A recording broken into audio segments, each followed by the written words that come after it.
The fact-checkers and the paid shills take notice to a series of bills that popped up in the early part of the year that would take certain effects on certain candidates, but definitely no effects on others. So we'll weigh in on the new noticing of that, what these bills mean, and where they go from there. In other news, Joe Biden hosts a trilateral summit with Japan and South Korea, strengthening ties with both countries as China and Russia sail warships around Japan.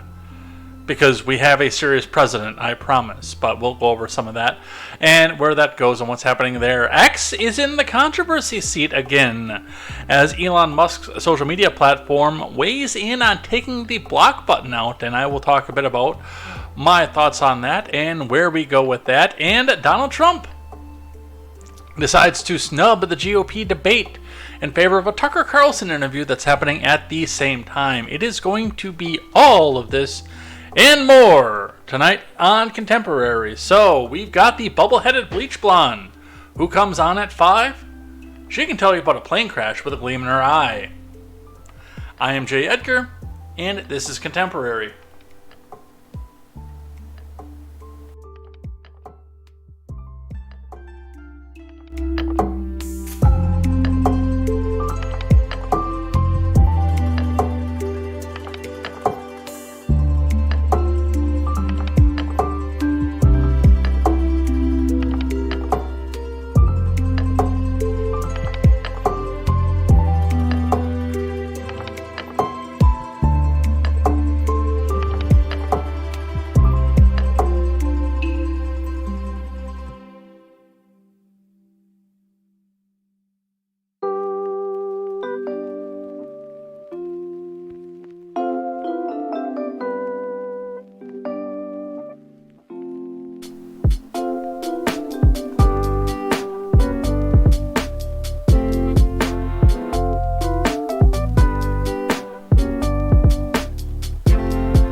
Good evening, everybody. Welcome to Contemporary. My name is Jay Edgar, and this is your evening news. We have got a large amount of stuff to go over here tonight. Definitely different from last night here. And, I mean, even for effect, I put our search results for one of the news stories I want to cover on tonight because, oddly enough, there was almost no coverage of this. And I will show you that there was no coverage of this. Although, under any other circumstance, this would be a pretty big deal and would be something that people would be talking about from beginning to end, and especially if this happened to any other former president, so we'll be going over that. We've got the summit on the South Lawn. We'll be talking a bit about what's going on with that and where that goes. A Democrat who doesn't want Biden to run again is taking major heat, being called a Russian operative because, of course, he is. Twitter on the hot seat again because they can't. I mean, it's a day that ends in Y, so there's controversy on X. Figure that one out. And a bunch more here. Even somewhat weighed in on who the interim prime minister is for Pakistan. We'll be going over some of that. And a pretty grim story at the end of the show about a woman, a British nurse, found guilty of, well, you will be shocked to hear it because I definitely was. It's going to be all of this and more over here tonight on Contemporary. Thank you, everybody, for coming in and chatting. And make sure you guys go check out great programming such as The Daily Ignoramus, The Breakdown with Birkenhoff, The R-Rated Conservative, The Porch Boys, Tweets by Brit, Mr. Behavior, The No Gimmicks Podcast, and Silent Caster, plus Clown World Chronicles with Papa Palpatine, and Overruled with KTZed. Go check out all that great programming as we aim to bring you a better news and culture experience from the common man for the common man. That is right. For too long, we've all got our news and our politics and our culture from people who wear suits that cost more than our houses and people that hate us. Stop doing that. It's no good for you. Start getting your news, culture, and anything else that you need from people who are just like you. So, with that, we will be moving into everything. Apologize for last night, by the way, before I do get started. I went down and I went to go set everything to the audio platform while I was eating dinner last night and realized, and I know what happened. I do know what happened, and I kind of wish somebody would have mentioned something in the chat for it too. Like, I was a little bit frustrated by the fact that nobody said anything. And I know that Mogwai and Quest Bending were actually talking a bit in and out and here and there, but for whatever reason, and I don't know if this is a Windows setting that always happens, or if this is just because of my microphone and the way it's set up, or my sound card on my motherboard, the way that it's set up, but every time I get into a call, and I haven't done this for a while on a web-based platform,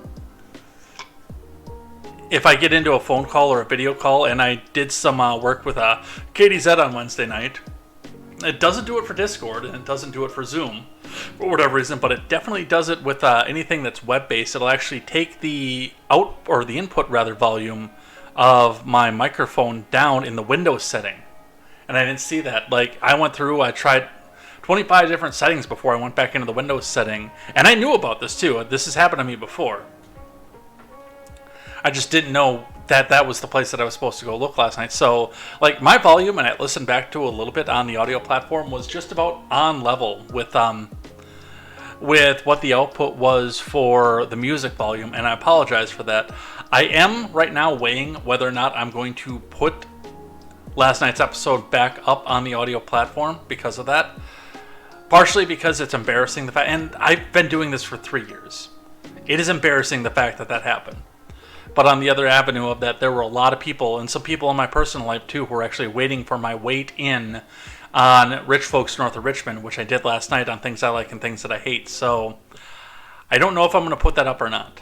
I'm going to put that right out there. I have no idea if I'm going to put that up or not. It's there. I have the audio track ready to go. I just have to debate on whether that's quality enough to come back out and offer back up to the people. But with that, we are going to get into the main news of the day, and we're going to start, as we always do, with a finance for the day. So let's get that up and let's get started. On the Dow today, the Dow having a winning day today, but just barely. The Dow playing jump rope with the previous close, 34,500.66 points to end the day after taking a significant spike and then falling back right before trading closed on the day. That is up 25.83 points, or 0.075%, not 0.75%.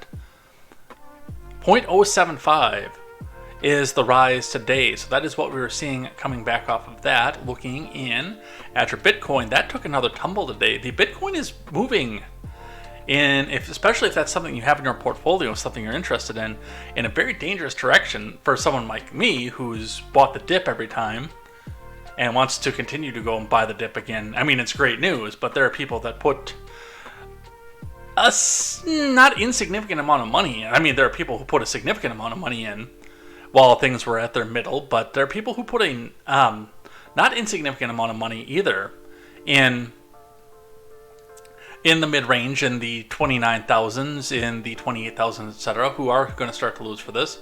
At 26,000, I'm still not ready to go back and buy in yet, but I'm going to be looking at getting a little bit more if it drops below the 20,000 mark again. This is not official financial advice. Always conduct with your financial advisor to see what is best for you, but the Bitcoin does seem to be dropping off right now in a steady pattern. We will see what happens with that over the weekend. Looking in at your gas prices in the Madison area, holding steady. 346 to 370 on the Isthmus, 340 on the west side, 340 on the east side, 360 on the west side. The 370s do seem to have gone away, so it does look like the west side is starting to slowly trickle down to where the east side is. We will see what happens with this, where we go, and what this means going forward. Remember, these are not your local gas prices. Check your local listings to see what your local prices are. Let's grab our finance article, our layoffs article.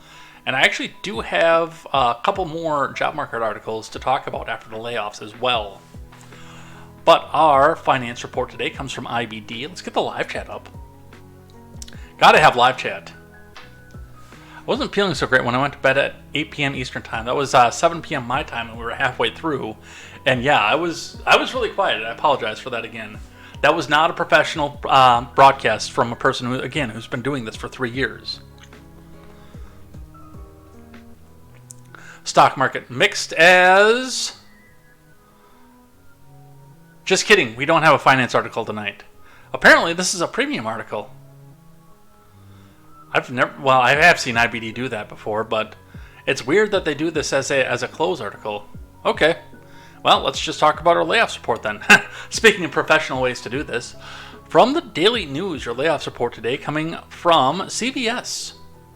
CVS to get rid of 520 Connecticut employees in shameful and offensive layoffs from Jamie Gons. Hundreds of CVS employees in Connecticut will find themselves without jobs by the end of the year, the company announced on Friday. Of the 520 people being laid off, most of whom work in corporate, 306 are physically based in Connecticut. CVS confirmed to the Daily News we're required to include employees who work remotely in other states but report to someone who's located in Connecticut, a CVS representative said via mail. The layoffs, which are scheduled to begin on October 21st, were announced in a letter addressed to Hartford Mayor Luke Bronin and Department of Labor Rapid Response Coordinator Susan Fracasso. The letter was sent in compliance with a WARN notice, which mandates companies give advance notice to mass layoffs. Those affected are all linked to the Hartford headquarters of the insurer Aetna, which CVS acquired in 2018 as part of a $69 billion deal. Also, the latest in the news is the Yankees, which, as an avowed Red Sox fan, I will say, and something that I am almost obligated to say, fuck the Yankees. Sorry, Quest. The layoffs won't jeopardize the location of Aetna's headquarters, with CVS determined to remain prominent in insurance capital Hartford, Bronin said in a statement to the Stanford Advocate. However, the position of Aetna in the state is pointing to the contention for some local Republican politicians, according to the outlet. In order to get its takeover of Aetna approved in 2018, CVS promised to maintain 5,291 jobs in the Aetna in Connecticut for at least 4 years. Senator Tony Wang wrote in a letter addressed to the commissioners of multiple state departments, adding he was troubled by the company's lack of transparency. Well, again, if you can't pay the bills, that's unfortunately the first thing to go is the people who are drawing the salary. But yes, 520 people being laid off from Aetna and CVS.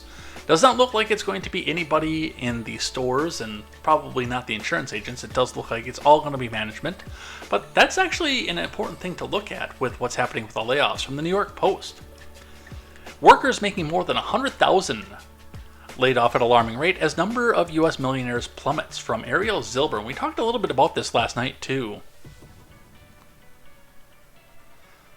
I don't know how CVS does it, but they make every store feel like depressed and close to death. Well, that's retail for you. I'm more surprised by the retail outlets that don't make you feel depressed and close to death. Alright, from Ariel Zilber, even the rich are having a tough go of it in this economy. Americans earning at least $125,000 a year are being laid off at 3 times the rate of those with lower moderate incomes, according to research from Bank of America citing data on jobless benefits deposited in customer accounts. In its report, Bank of America cited a shift up in higher income unemployment in July, which saw a 70% increase versus a year ago in the number of six-figure earners who received unemployment benefits. Lower and middle income households remain fairly resilient, while higher income households appear to be feeling more of a pinch from the labor market, the Bank of America report read.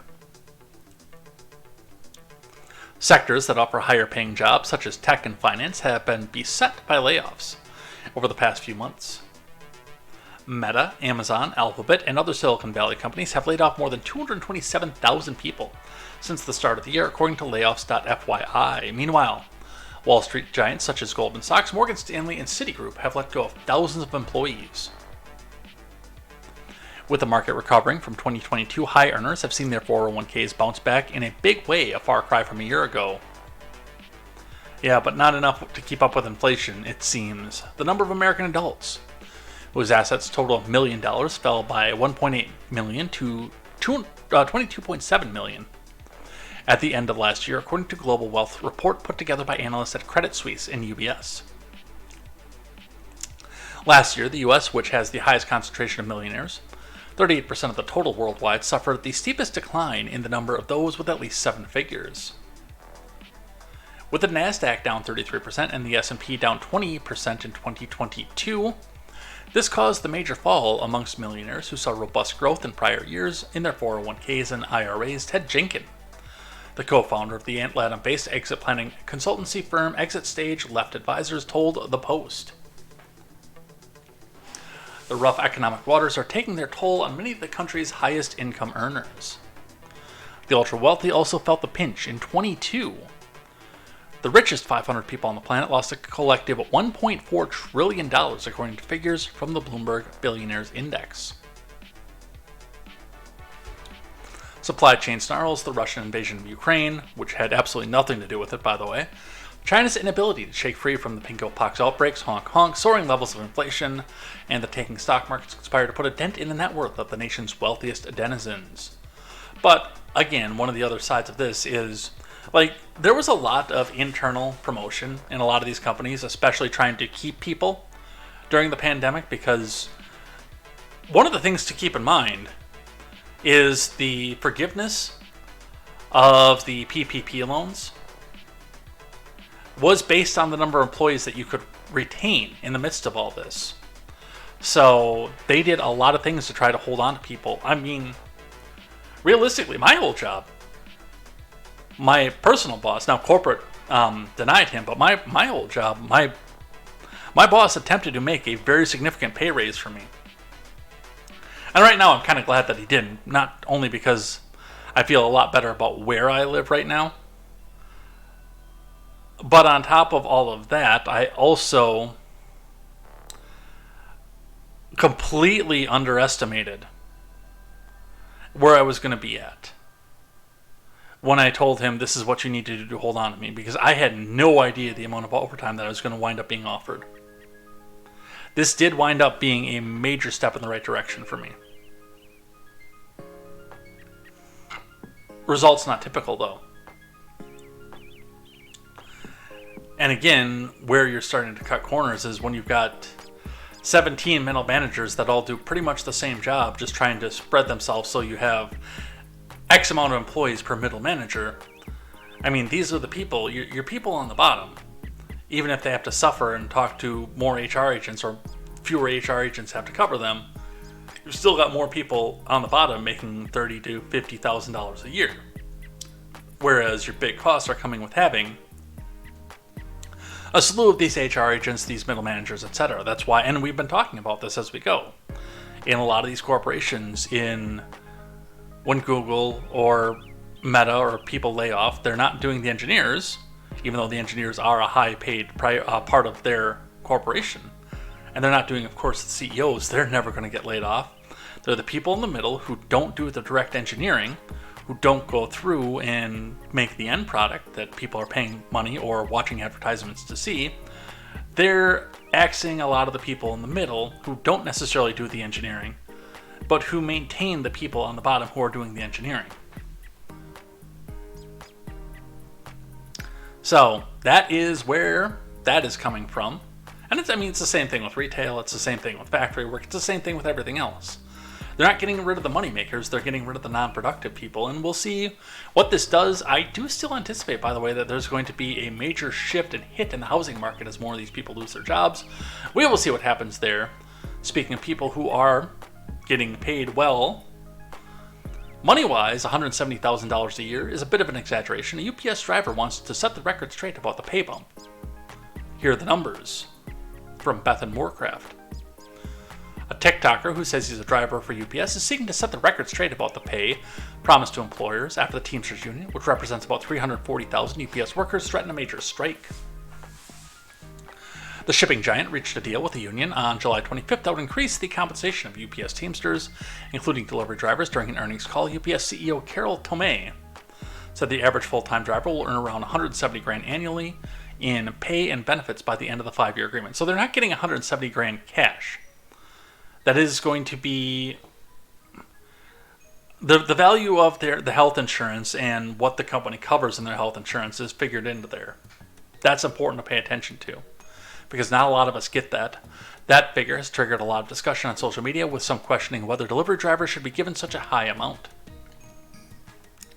TikTok user Skylar Lee Stutzman, who says he's a driver for the parcel company, took to the video sharing platform to provide his perspective of the new contract.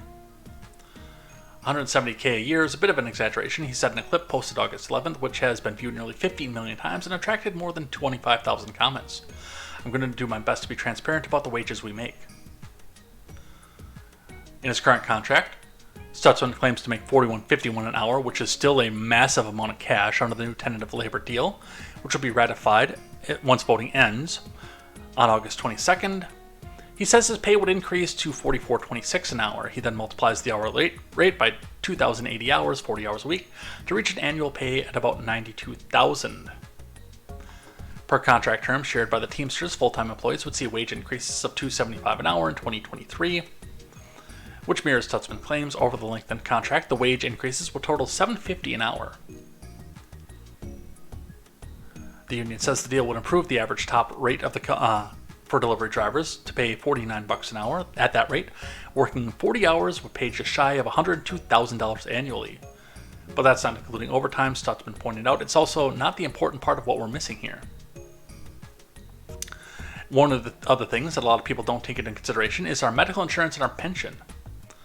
He says UPS pays between $11 and $13 an hour towards pensions, full-time employees. If the hourly pension contribution is $12, and that's paid for about 20-80 hours, that would come to an additional $24,960 a year. For its part, UPS contributes more than $23,000 a year to each full-time employee's pension plan. For medical insurance, Stutzman doesn't give an estimate, but a survey commissioned by the Kaiser Family Foundation found the average premiums for employer-sponsored health insurance in 2022 were $7,911 for single coverage and $22,463 for family coverage. And that's what UPS puts in. You can quickly see that would actually take about $170,000 a year to replace this one for me, Stutzman said. And that's important because of the union, yes, UPS does pay a lot of this for their employees. I didn't, and I probably shouldn't be admitting to a crime here, because the Biden admin made this a crime. I didn't have insurance at my last job. I didn't take their insurance. I didn't have any insurance at my last job. Not because it wasn't offered to me, it absolutely was. But when I did the math, because their insurance was such garbage, it was hot garbage, between the premium that I contributed, and I don't know what it was the employer contributed, but it couldn't have been enough. But between the premium that I contributed and the ridiculous, absolutely ridiculous deductible for that, at about $42,000 a year, it would cost me just shy of $11,000 before anything would get paid in insurance. $11,000 a year before any medical insurance would kick in, with the ridiculous deductible that they had. So I'd be paying in for premiums, plus the deductible, and I figured out what my premium would be for the year. And yes, out of my pocket, before anything would get paid to a hospital anywhere, was $11,000, a quarter of my income. And a lot of these jobs, like what they're saying here, like they still contribute a portion of their health care from their paycheck, but a lot of that stuff is taken care of by the employer. That's where their benefits come from.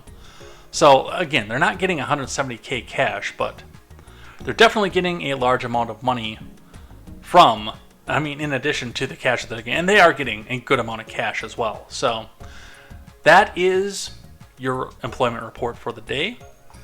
I want to talk a bit about Retribution, because we hear that nobody's above the law and that what they're doing out this, it's justice. It's the Justice Department at work. But I look at some of these things, and a couple of these stories that I have at this point, at this part of the stack, are old. But it's because of the fact that, with Tario being ready to be sentenced at this point, now our friends at Snopes and our friends over at some of the liberal shills are starting to take back notice and remind people of older bills that have been passed by Democrats targeting specific people. But let's start with Tario. From the Associated Press, Justice Department seeks 33 years in prison for ex-Proud Boys leader Enrique Tario in January 6 case. Yes, that very, very brown white supremacist, Enrique Tario. And one thing I want to remind you is that Tario has admitted to being an FBI informant. I've never trusted the Proud Boys. I've never trusted anything that they do, or the fact that they can just manage together, magically, The same day that something newsworthy happens in a city. From Alana Durkin-Richer. The DOJ is seeking 33 years in prison for Enrique Tarrio, the former Proud Boys leader, convicted of seditious conspiracy, in one of the most serious cases to emerge from the attack on the U.S. Capitol, according to court documents. The sentence, if imposed, would be by far the longest punishment that's been handed down in the massive persecution of the riot on January 6th. Oath Keepers founder Stuart Rhodes, who was convicted of seditious conspiracy in a separate case, has reached the longest sentence to date, 18 years. Tarrio, who once served as the national chairman of the far-right extremist group, and 3 lieutenants were convicted by a Washington jury in May of conspiring to block the transfer of presidential power in hopes of keeping Trump in the White House after the Republican president lost the election in 2020. Tarrio, who was not at the Capitol himself, weird, was a top target of what has become the longest DOJ investigation in American history. He led the neo-fascist group. It's not neo-fascist. You don't even know what that word means. Alana Durkin-Richer. Known for street fights with left-wing activists, when Trump infamously told the Proud Boys to stand back and stand by during his first debate with Joe Biden, which he was goaded and trapped into, by the way. During the months-long trial, persecutors argued the Proud Boys viewed themselves as foot soldiers, fighting for Trump as the Republicans spread lies that Democrats stole the election from him, and were prepared to go to war to keep their preferred leader in power. They unleashed a force on the Capitol that was calculated to exert their political will on elected officials by force and to undo the results of a Democratic election. Persecutors wrote in their filing on Thursday, "The foot soldiers of the right aimed to keep their leader in power. They failed. They are not heroes. They are criminals." Persecutors are also asking for a 33-year sentence for one of Tarrio's co-defendants, Joe Biggs of Ormond Beach, Florida, a self-described Proud Boys organizer. They're asking a judge to impose a 30-year prison term for Zachary Rail, who was president of the Proud Boys chapter in Philly, 27 for Ethan Nordine of Auburn, who was Proud Boys chapter president, and 20 years for Dominic Pizzola, a Proud Boys member from Rochester, New York. Pizzola was acquitted of seditious conspiracy but convicted of other serious charges. Tarrio, 39, wasn't in Washington on January 6 because he had been arrested 2 days earlier in a separate case and ordered out of the capital city, but prosecutors alleged he organized and directed the attack by the Proud Boys who stormed the Capitol that day. Well, that right there, this paragraph right here, is why I consider this to be retribution. He wasn't there. And he flipped and he spilled everything that he had to the FBI, which, tells me that by the end of this all, they're going to haul him off in cuffs for show. That's going to happen, no matter what. But he's going to get hauled off in cuffs. He's going to get behind the steel door, and the officers are going to take the cuffs off him. He's going to take his big aviators off. Probably get a little bit of surgery to change his face because it's been plastered all over the news forever. He's going to be given an ID card with a new name, a new date of birth, a social security number, and he's going to move somewhere out into flyover U.S. I think a couple of these people are going to go down for this, but I don't think Tarrio is one of them. Defense attorneys argued there was no conspiracy and no plan to attack the Capitol, and sought to portray the Proud Boys as an unorganized drinking club, whose members' participation in the riot was a spontaneous act fueled by Trump's election rage. Tarrio's lawyers tried to argue that Trump was the one to blame for exhorting a crowd outside the White House to fight like hell. Another reason, by the way, that I'm pretty sure that Tarrio's getting a new identity after this. Attorneys for the Proud Boys say prosecutors' proposed sentences are extreme. That's right. They are retribution. And again, I don't see Tarrio spending a day in prison. I don't think that's going to happen. In seeking a lenient sentence, Tarrio's lawyers noted that court papers filed Friday that the one-time Proud Boys leader has a history of cooperating with law enforcement. court records uncovered in 21 show that Tarrio previously worked undercover and cooperated with investigators after he was accused of fraud in 2012. Previously worked undercover, you say?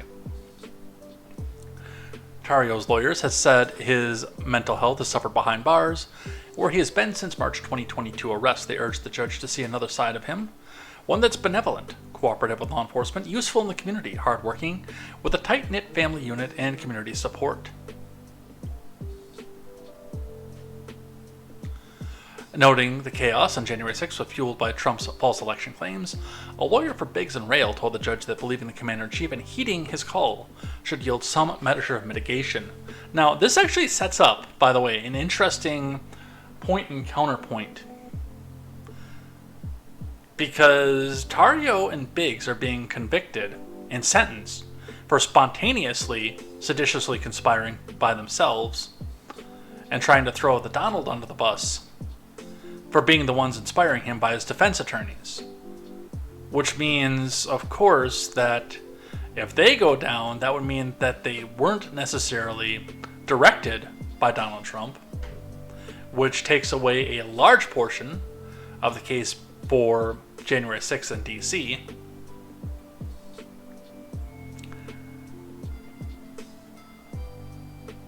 Unless, of course, we're all going completely for retribution. And this is not a new thing, by the way.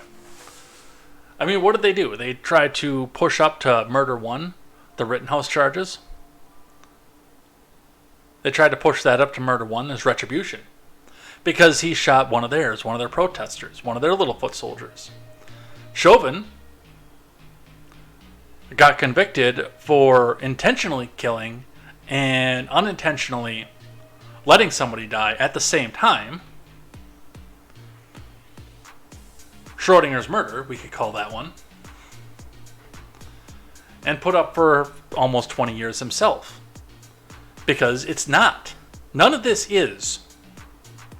It's not about justice. If it was about justice, both of the charges on Chauvin couldn't have been convicted at the same time. It would be a legally impossible thing. But because they can be convicted at the same time, that means, of course, that this was retribution to Chauvin. So that is what they have for that. And yes, they're going up possibly for 33 years. Always interests me, of course, and I don't think that guy's going to see a day. Just call it a hunch. All right, what do we have in other news? So, first look, new legislation threatens pensions of convicted lawmakers. So, this is one of the things. This is from May 22nd of this year, from Sophia Kai. And this is a bipartisan act, too. And Axios points out why they're putting this forward. Senators Jackie Rosen and Rick Scott have introduced a bill which would bar members of Congress from collecting pensions if they're convicted of felonies related to their official duties. It comes as George Santos is under local and federal investigation for lying about key parts of his bio in his campaign, including his resume, ancestry, and education. The bill, called the No Corruption Act, would strip former members of Congress of their pensions immediately following a lawful conviction of certain felonies related to their official duties, ranging from bribery and money laundering to fraud and tampering. But lawmakers do this all the time. But I mean, of course, they have to get convicted. Nobody can be held or to loss of life, liberty, and property without due process of law. To fraud and witness tampering. This was aimed directly at George Santos as retribution. Because he is standing against the Uniparty. And I don't even know if Santos, by the way, what he's all about. There is a part of me that thinks that he was put there with a fake bio, hired by people to come in and run with a fake bio just to make this a talking point, because Marjorie Taylor Greene was starting to outlive her usefulness. And I don't completely think that Lauren Boebert is a plant. I think she's a kook, but she's entertaining. I think that Lauren Boebert believes what she's saying. Marjorie Taylor Greene, I have seen through her since the moment she stepped into Congress. That woman is a Democrat who was hired to go into the halls of Congress and act like a MAGA person. Like the caricature of a MAGA person.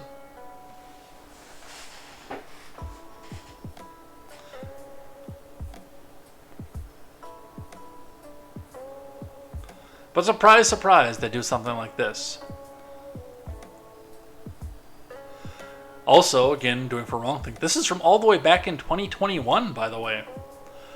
Right after the inauguration of Joe Biden, and right after they started looking very, very hard into what they were going to do for January 6th. Mogwai says, I sure hope they don't look into Warren's Native American roots. No, they never will. They absolutely never will. Bill would strip pension for presidents convicted of a felony. 2 key Democrats will roll out legislation Thursday that would revoke a lifetime pension and other taxpayer-funded perks from former presidents who are convicted of felonies during or after office. Patrick Maloney of New York and Pramila Jayapal have authored the Restoring and Enforcing Accountability of Presidents Act, or REAP Act. It would reform the former Presidents Act of 1958 by stripping past presidents convicted of a felony of their $219,200 annual pension, office space, and budget to pay for staff. The legislation does not impact lifetime Secret Service protection for convicted presidents, but they're trying. They're trying desperately for that. It will formally be introduced on Thursday when Maloney and Jayapal will begin gathering co-sponsors. This did not pass, by the way. This did fail. The REAP Act does not specifically mention any former presidents by name, but its not-so-veiled swipe at former President Trump, the 45th president, was just acquitted by the Senate after the House charged him with inciting the January 6th selfie fest. And Trump is facing several criminal and civil investigations into his taxes and family business, which, by the way, have brought forward nothing. The Supreme Court just this week cleared the way for Cyrus Vance, a Democrat, to obtain 8 years of Trump's tax returns and other financial records. It's interesting looking at this time capsule, too, by the way, because this turned up nothing. And it's hilarious. But it's not justice, it's retribution. MTG is a drug dealer who started smoking her own supply. I don't think it's that much. And by the way, the reason that we're even talking about this today is this post and another one from Call to Activism that popped up earlier today. Call to Activism, posted today, August 17th, 2023. Democrats have introduced a bill that would bar Trump from being buried at Arlington National Cemetery. Who agrees that a 4-time indicted president shouldn't be allowed? Well, realistically, the person with the burial plan should be the one who gets to choose this. And again, this is not something new either. This is also back from 2021. But because this popped up today, Stick's pointing out only 2 presidents chose to be buried at Arlington. That's actually true. There are only 2 presidents who are buried there. Most of them, I believe, are buried in their home states, if I'm not mistaken. I'd have to check the stats on that to be sure, but if I'm not mistaken, I believe that's the case. With a fact check from Snopes, yes, I know, cringe. They don't give a date as to when they ran this, but I believe this popped up very shortly after this was introduced. Snopes would a bill bar Trump from being buried at Arlington Cemetery. The No Glory for Hate Act appears to have a particular former president in mind. The claim, introduced in January 2021, a bill in the U.S. House, the No Glory for Hate Act, would prevent former President Trump from being buried at Arlington National Cemetery. Rating is actually mostly true. If enacted, the No Glory for Hate Act would prevent the interment of any former president that's been twice impeached by the House of Representatives in Arlington National Cemetery. Yes, because if they stopped it at once impeached, they would have to take retribution against Bill. It also seeks to mandate that no federal funds be used to create or display monuments, symbols, or statues to commemorate such presidents. Gee, I wonder who they could be talking about. What's false? The bill does not explicitly mention former President Trump, although he's the first and currently only president in history to be impeached twice by the House, and probably will be for the rest of time, as long as we have our American empire here, because our unipartists are making sure that we never get somebody from the outside again.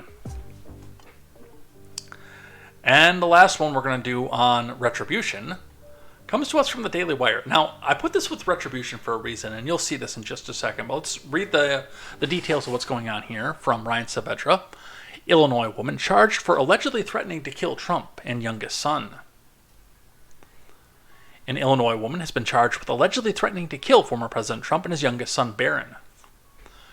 Tracy Marie Fiorenza was charged with transmitting threats to kill or injure another person in interstate commerce in violation of Title 18, U.S. Code, Sections 875, Subchapter C, after allegedly sending a threatening email to an educational institution in Palm Beach County, Florida. Charging documents state that on May 21, 2023, she emailed the institution's headmaster and said in an email, I will state that I will shoot Trump Sr. and Barron straight in the face at any opportunity that I get. 2 weeks later, on June 5th, 2023, Fiorenza allegedly emailed the same headmaster again, writing, I'm going to slam a bullet in Barron Trump's head with his father in self-defense.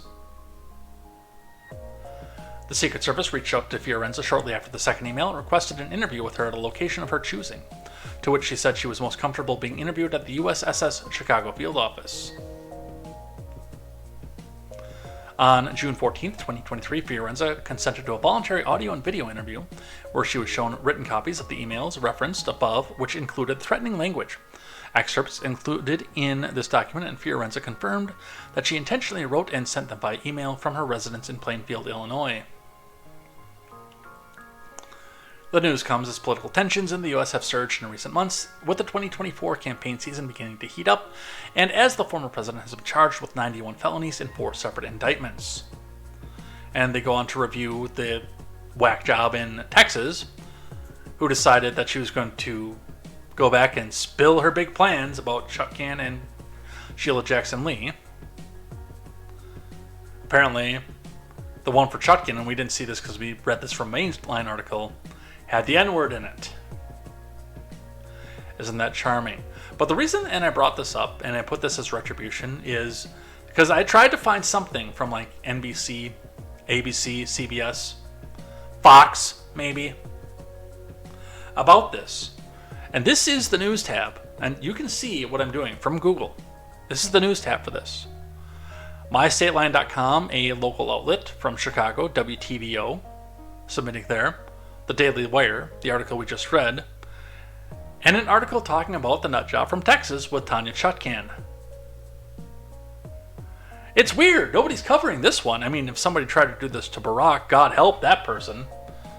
That person would be beheaded. The head would be put in ice to attempt to keep it alive so it could be taken back to the Memorial Hospital in D.C. I can't think of the name of it right now. Walter Reed. Sewn back onto the body revives so they could take that person back out and behead him or her again. If somebody ever tried to do this to Barack Obama. But nobody seems to want to talk about this one.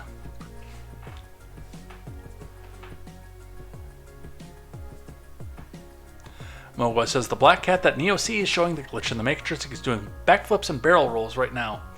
Yeah, he's probably got the zoomies. Alright, let's talk about Biden. We're going to actually start with some video here from NBC News. But Biden had a summit with Japan and South Korea, I believe on the South Lawn. Nope, in Camp David, I'm sorry. And we're going to be reading some details about that as well. But let's listen to the announcement first. The leaders of Japan and South Korea at Camp David. It's the first trilateral summit between those nations. The president hopes the meeting will project an image of unity between the countries amid growing tensions with regional rivals North Korea and China. NBC News Chief White House correspondent Kristen Welker joins us from Washington, and our foreign correspondent Janice Mackey-Freyer joins us from Beijing. Good morning to both of you. Thanks for being here. So, Kristen, I'll start with you. Just walk us through what we can expect from today's summit. What kind of agreements might we see? What type of discussion is expected to be had? Well, Savannah and Joe, good morning to both of you. We are looking for some deliverables. As you say, this is a significant summit. It's the first between these three nations, and it's really aimed at being a show of force in the face of an increasingly aggressive China and new missile threats by North Korea, including growing concerns Russia could be helping North Korea advance its nuclear arsenal. Now, the three leaders are expected to announce new annual military exercises and new intelligence sharing agreements, including what's being called a three-way hotline to communicate during a crisis.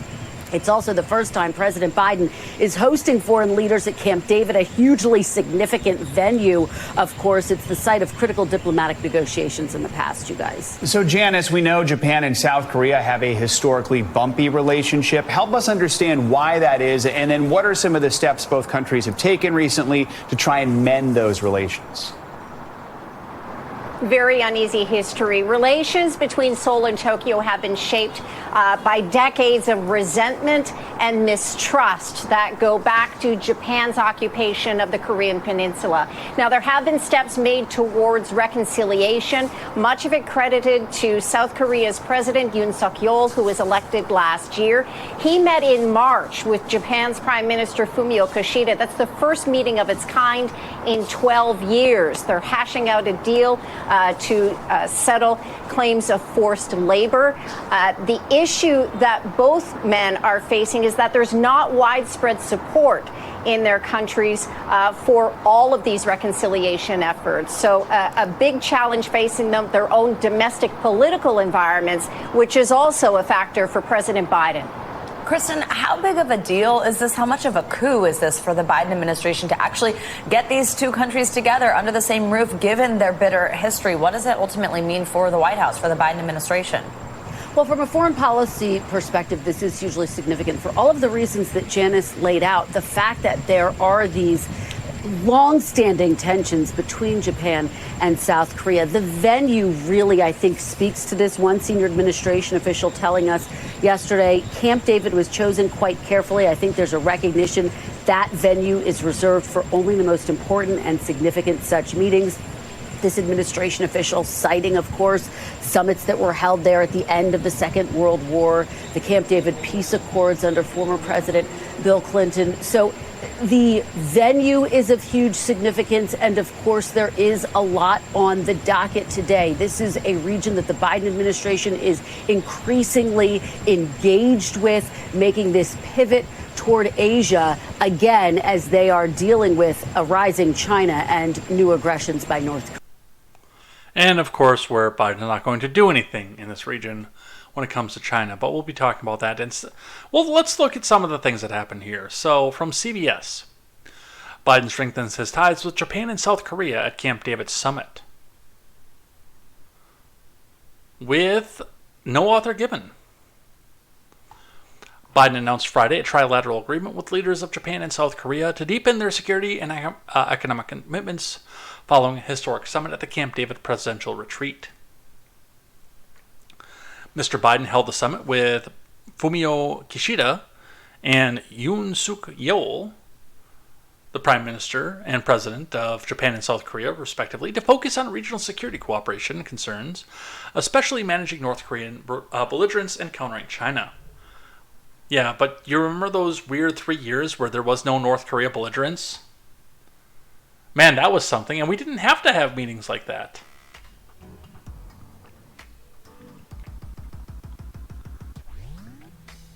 Oh, we meet in this historic place to make a historic moment, and I believe that to be true, man. This is the new era of partnership between Japan and the what's that place called? And the United States. Our new Camp David trilat. As part of the renewed ties, detailed in a joint statement titled The Spirit of Camp David. Oh wait, no, that's not Biden quote anymore. As part of the renewed ties detailed in a joint statement called The Spirit of Camp David, the three nations committed to a new coordination of efforts, including hotline. When there's a crisis in the region, the leaders announced a commitment to consult the others in an expeditious manner to coordinate our responses to the regional challenges, provocations, and threats that affect our collective interests and security, according to the joint statement from the U.S., Japan, and South Korea. The three leaders agreed to strengthen information sharing about North Korean missile launches and cyber activities, bolster missile defense cooperation to counter nuclear and missile threats from Pyongyang, and reaffirmed the commitment to peace and stability in the Taiwan Straits, the president said, which he, again, given the treaty that we have with China, actually cannot weigh in on. Keep that in mind. On the economic front, the U.S., Japan, and South Korea will work to launch an early warning system pilots to expand information sharing and boost coordination on possible supply chain disruptions. We will bolster the rules-based international order and play key roles to enhance regional security and prosperity based on our shared values of freedom, human rights, and rule of law, Yoon told reporters. Mr. Biden said as part of the renewed ties, the leader will meet in person annually, while cabinet-level officials will gather on a regular basis in perpetuity.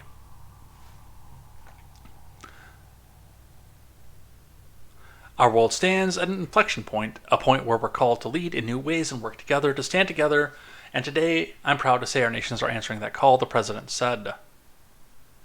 Oh, that was Biden. I'm not reading that again in Biden voice. I thought that was Yoon.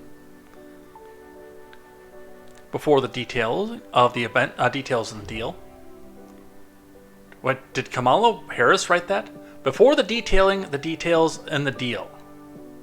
That sounds like that came right from Kamala Harris' speechwriter, does it not?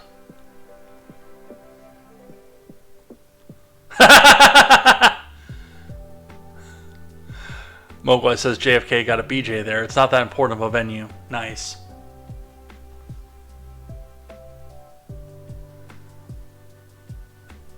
Before detailing the details of the details that will detail the deal, Mr. Biden thanked Yoon and Kishida for contributing to the wildlife relief efforts in Maui. Kishida announced earlier that day that Japan would provide roughly $2 million in support.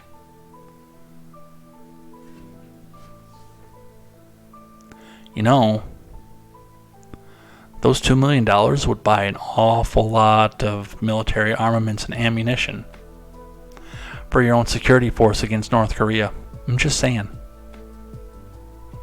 You might even be able to fend off some Chinese people coming across the strait, if you're really lucky with it. I'm just saying.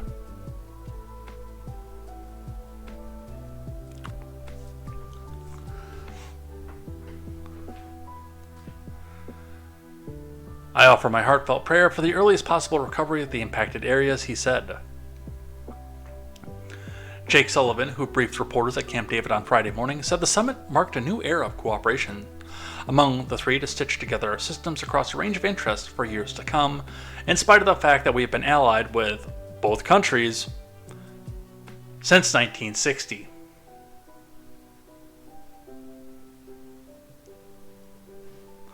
However, Sullivan made clear this cooperation agreement is not NATO for the Pacific. While the agreement commits each country to military cooperation and shared defense, there's no Article 5 equivalent that would consider a military attack on one member as an attack on all members. Gee, I wonder why. Do you think maybe it's because we're anticipating and even maybe encouraging a Chinese attack on this area at a point where we are not at military readiness? Boy, this is weird. Although, to be fair, in order for us to get into a treaty like that, it would require congressional approval, which I don't think that Biden can get at this point. So, I mean, legally, technically, that's the right way to go. And there actually is nothing on paper that says we have to do this because, again, a treaty requires congressional approval. Sullivan told reporters the U.S. is concerned about North Korea's military cooperation with Russia, but stopped short of accusing Russia of violating UN sanctions against the North. I hate to ask this, but why would Russia give a fuck about the UN? I mean, the UN has been coming out and giving the finger to Russia since they decided to do whatever it is that they do, or whatever it is that you believe that they're doing.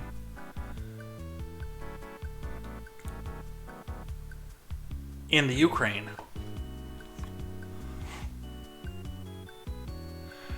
This is a big deal, Sullivan said. It's a historic event, and it sets the conditions for a more peaceful and prosperous Indo-Pacific and a stronger and more secure United States of America. How? There is nothing there except for our, again, 80-year-old alliances that we already have with these countries. I'm sorry, 60-year-old alliances that we already have with these countries.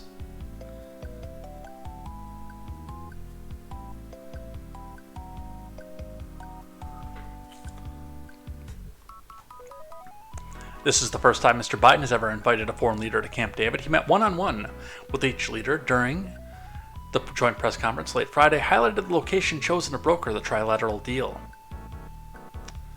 So, that is what we have going on with that.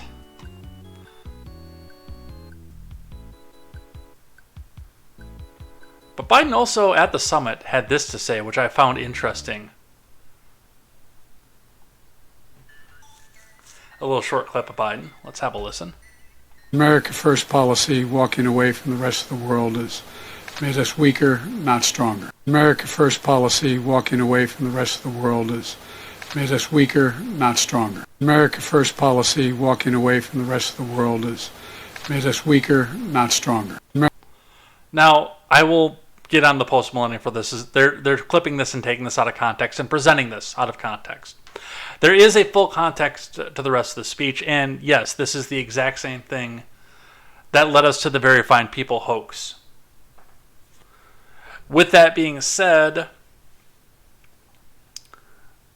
Biden is also in the wrong with this, because I have heard the rest of the speech.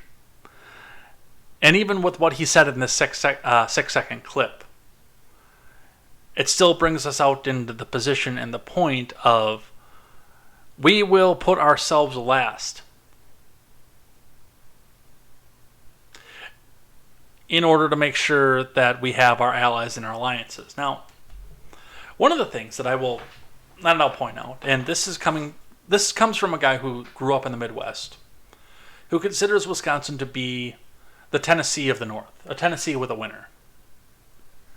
I've grown up, I've been in rural Minnesota, rural Wisconsin. Yes, I've been in urban Wisconsin. And even in urban Wisconsin, we see things like this.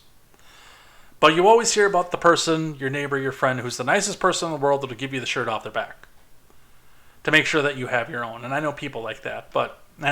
Hell, I was half raised by people like that.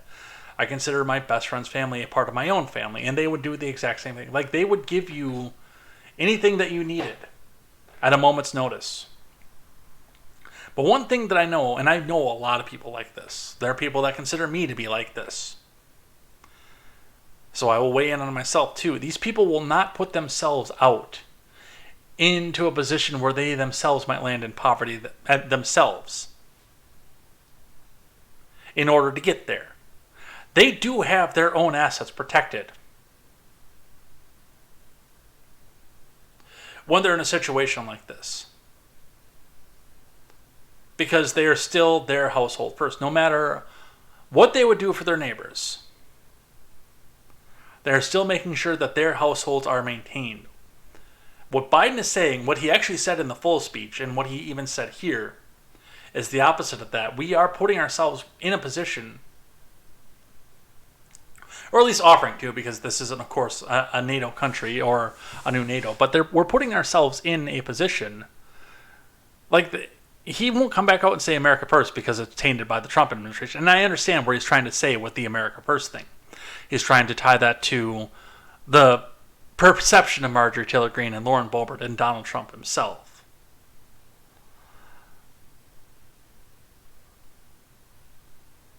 But no, America First policies do not make us weaker. They make us stronger so we can turn around and give our support to our allies in a better position, which I hate to tell you this, Joe Biden. We're not in a position to do. And we haven't been since just about 2010. We had a bump where it was possible to get there again during the Trump presidency, but we are not there yet.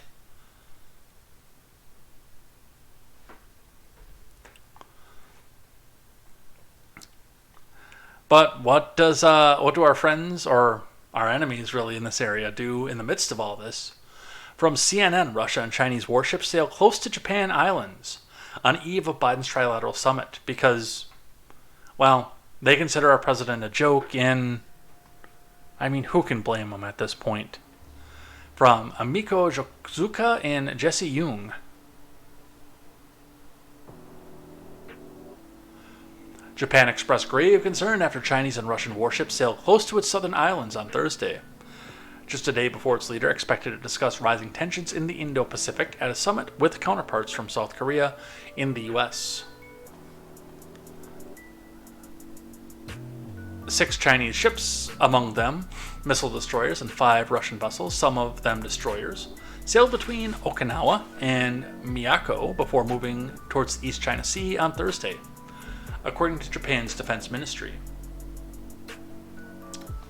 It is the first time Russian and Chinese ships have sailed together. Through this particular body of water, the vessels did not intrude onto Japan's territorial waters. Yeah, don't worry, they know where the line is. They're going to tease that line. But they're not going to slip it in. The 11 naval vessels were first spotted 280 kilometers northeast of Japan's southernmost Okinatori Island on Tuesday morning local time, according to the Defense Ministry statement. It said the ships are believed to have taken part in a joint patrol in the Pacific. Most of them were previously spotted sailing through the Soya Strait between Hokkaido and Sakhalin in the Sea of Okhotsk after carrying out joint drills in the Sea of Japan in July, the statement added. Russia's Ministry of Defense confirmed the joint patrol statement on its official Telegram channel, saying a detachment of ships is currently operating in the waters of East China Sea. Chinese and Russian sailors conducted anti-submarine exercises, repelled a simulated enemy air raid, conducted rescue training at sea, and practiced helicopter takeoffs and landings on the decks of warships, the Russian ministry said. Japan's defense ministry said Russia and China have repeatedly conducted joint naval and aerial exercises near the country in recent years, which are clearly intended as a show of force against Japan and are of grave concern to the national security. It added that Tokyo had conveyed its concerns about these joint activities via diplomatic channels. Japan's relations with Russia have deteriorated since Moscow's full-scale invasion of Ukraine began 18 months ago. Tokyo has joined its Western allies in imposing sanctions on Moscow and pledged billions in humanitarian aid for Kiev.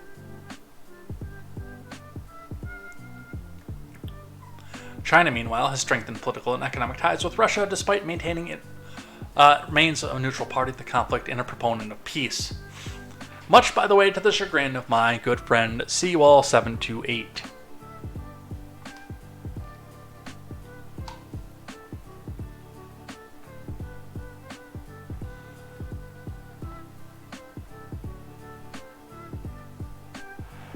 So it's interesting to sit here and watch what's happening with this. It really is. It's interesting to see the alliance coming between Russia and China and the fact that Biden is coming in and trying, again, to take credit for things that his predecessors did 60 years ago, when he was still trying to figure out how he was going to work for the government and never have to work a real job in his life.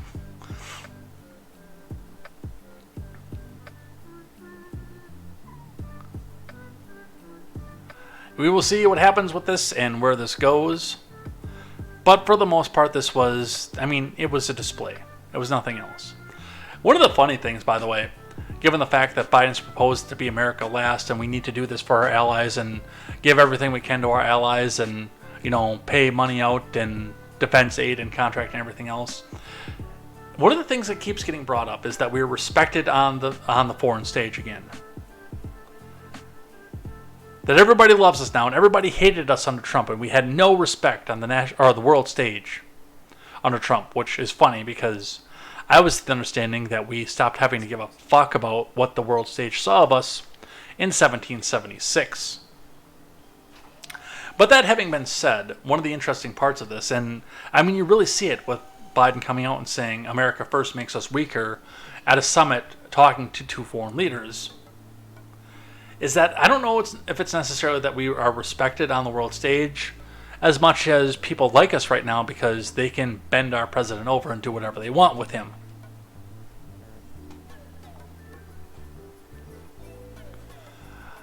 An interesting position here from the Hill, Democrat who doesn't want Biden to run again.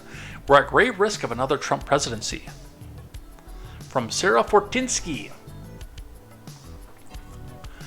Dean Phillips of Minnesota, who's criticized President Biden's re-election efforts, and is soon to be labeled as a Russian asset, by the way, expressed his concern that a rematch between Biden and Trump could result in a second Trump term. We're at a grave risk of another Trump presidency, Phillips said in an interview published on Thursday in the Washington Post. I'm doing this to prevent the return of Donald Trump to the White House.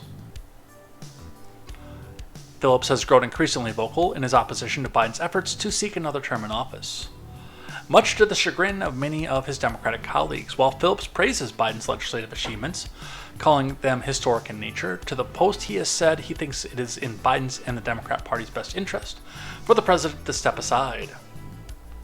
Again, Russian agent, Russian asset.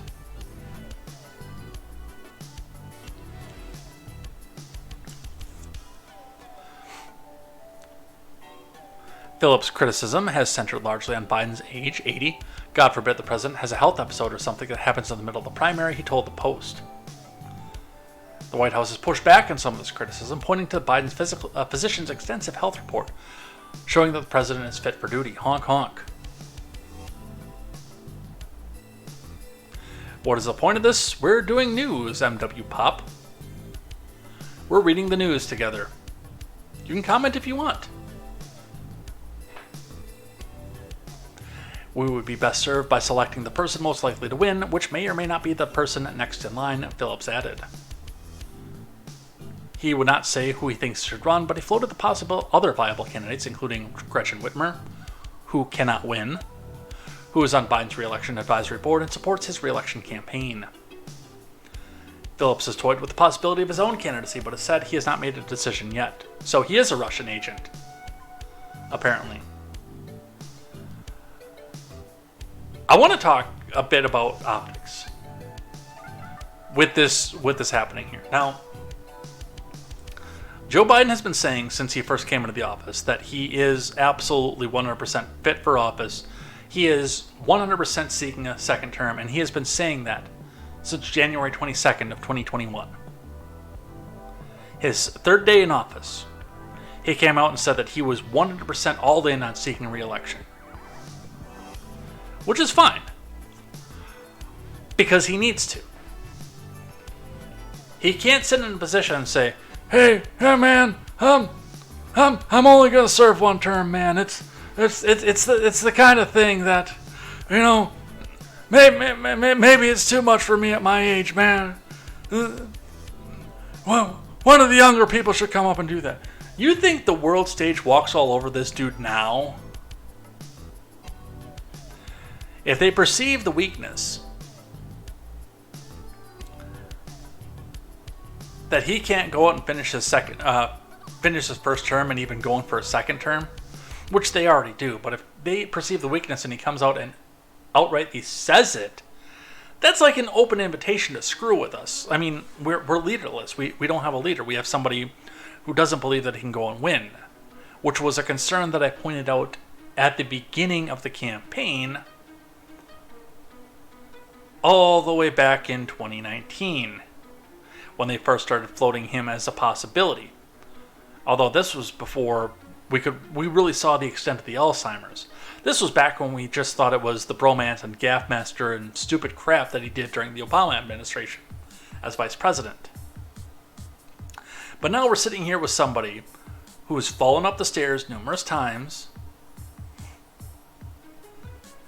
who has fallen over a sandbag the size of a small American sedan,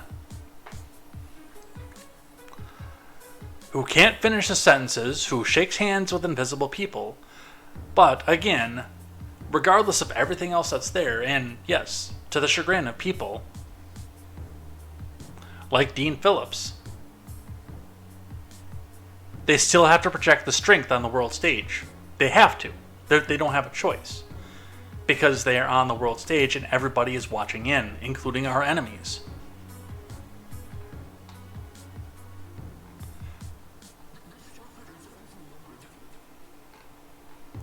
The only time for Biden to step aside would be, number one, if there was a primary challenger who actually got up and took him out, which may be scripted in season, what are we on? Season 7 of The Celebrity Apprentice?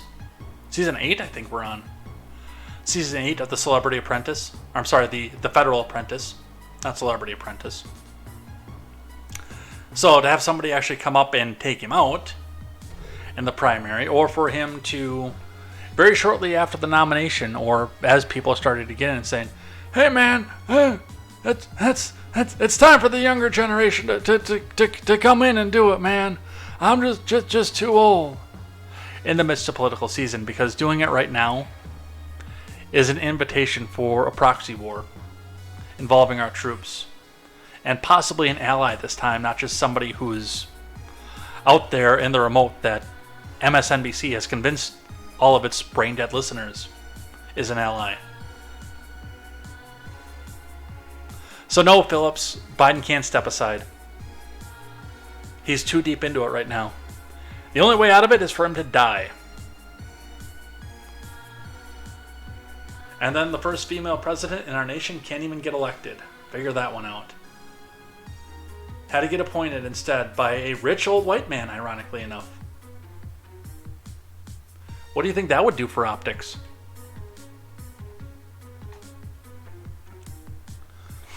Alright, let's talk about X. I know, this is Silentcaster's favorite topic, and I'm sure that he probably didn't want to even be here tonight, because I'm sure that he heard the writing on the wall and knew we were going to talk about this tonight. And hey, maybe this will make everybody leave Mr. Caster's least favorite platform. But in response, Tesla owner Silicon Valley gives a tweet out that says, is there ever a reason to block versus mute somebody? Give your reasons. I'm going to answer that question before we go into the controversy. Now, I think that everybody should have the opportunity to hear my voice, so I don't block anybody. I know I get criticism a lot from that, because when I argue with people, they, instead of facing down the fact that I'm right, they come out and they go off and mass report. It's one of the features of the left, and the MAGA people do it too. Don't get me started on them. But they will go and mass report you, and they'll go into their little Discord server, or go over onto Tribal or something like that, and they'll get 100,000 people to come in and mass report you at the same time to try to get you banned.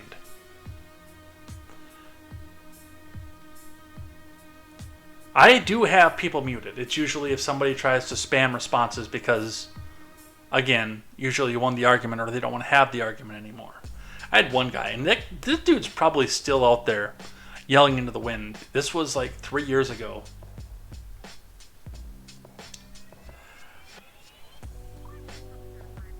I believe I compared Nancy Pelosi and said that she was pretty much Darth Sidious at this point, pulling the strings behind the scenes. And this guy went through and found every instance of Palpatine's power from extended universe and canon and films, and listened. And I didn't know Nancy Pelosi did X and this and this and this. One post after another, after another, after another. And he did this for like 3 hours. I'm like, fine, just mute him. And I don't know if he kept going after that or not, because obviously, again, I couldn't see the responses anymore. But that's why I mute somebody. But I don't have anybody blocked on X. Something I've been proud of. The only person who's, well, there have been a few people who have been blocked on my X, because I do what's called a soft block, where I will go in and, like, especially if some socialist puts me on a list. Because we all know what happens when socialists start putting people on lists. It usually winds up in camps. When socialists start putting people on a list, 80 years later, the new far left will call those socialists far right. Let me give you an idea what happens when socialists put people on lists. So, when I get put on a list by some socialist out there, I will block that person and unblock that person, because the act of blocking that person will take you off the list that they put you on. It's called a soft block. It's, by the way, a good way to get rid of followers if there's somebody who's following your posts and coming off and harassing you every time you do that too. And I did at one point have former President Barack Obama blocked as well, but that was an experiment because there was actually a couple hours on a day back last year where it was impossible to block President Obama. Like, if you blocked him and he became immediately unblocked as soon as you took your cursor away from the button. I tried it on mobile and I tried it on desktop and it worked the same. But that's the only people that have ever been blocked, and I unblocked both of them. Both categories of people. But Elon Musk, in response to this, says, "A block is going to be deleted as a feature except for DMs," which set the X world ablaze. Absolutely ablaze. And I've heard stories today about people who have been absolutely horrifically mistreated on X. Now, what I'm going to say with that, of course, is my Twitter experience, my X experience, is not the same as yours. If you need to block somebody, do it. It is your feed, your following, and you are allowed to curate it the way that you want. Absolutely.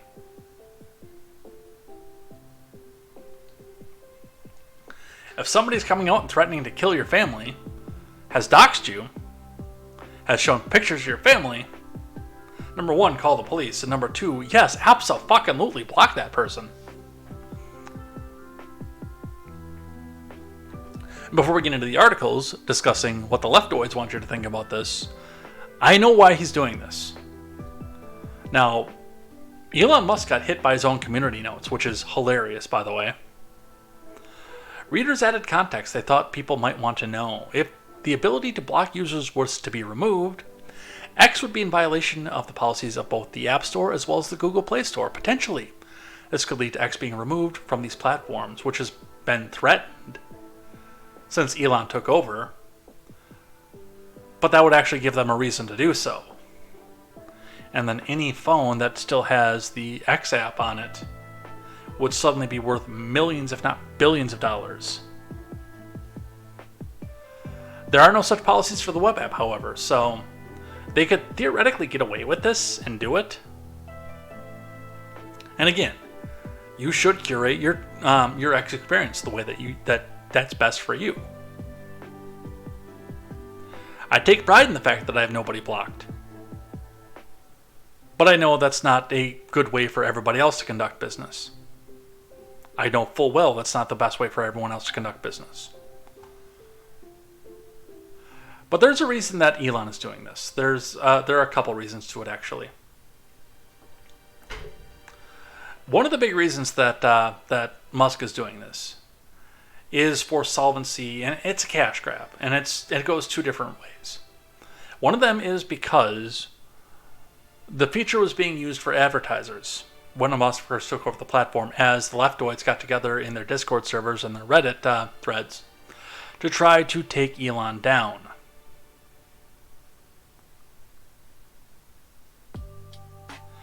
They thought that if they blocked every advertiser, the advertisers would lose revenue and pull out of X, which means that they would win and Elon would magically have to go back and turn it back over to Parag Agrawal.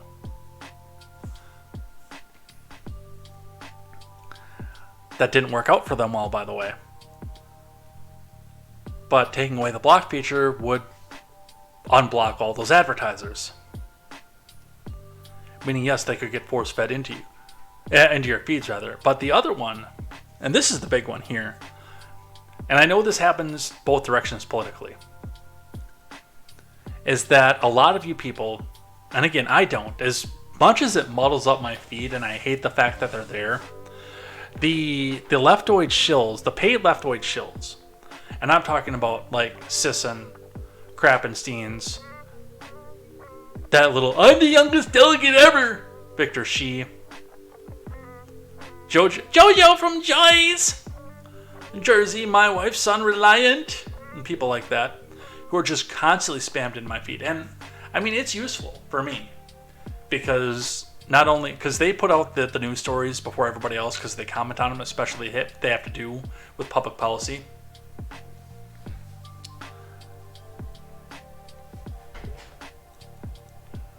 I get my news tips from them, and I've already seen what the leftoid spin is on it before I go back and have to go to try to explore and see what the leftoid spin is on it. But I know a lot of people have these people blocked, especially people from the right or people in the libertarian camps have a lot of these people blocked because, I mean, they pay X to be put in other people's feeds. And I don't know who does it on the right, but I know that there are people on the right who do it too. Because a lot of the leftoids were complaining when Elon took over that they were in a situation where they were starting to see people that they'd either blocked long ago or people who were evil, seditious, far-right, Nazi, this, that, and the next thing that they always call the names of these people were showing up in their feeds. And that drives engagement. So if you have these people blocked and you never see their posts, then you don't get pissed off at the things that they say and you don't feel the need and compulsion to go in there and I'm going to fact check them, I'm going to comment on this, I'm going to make sure that they get in part of the ratio. Which, by the way, generates revenue for X and generates revenue for the creators. Some of them, like Victor Shi, the Krappensteins, Jojo from Joy's, and people like that, are getting their $200,000 a year from the DNC to sit on Twitter and say how much they hate Donald Trump, or X rather, how much they hate Donald Trump all day, every day. They're getting that stipend. Plus, X is getting the payout for having them broadcast into the feeds of people that hate them.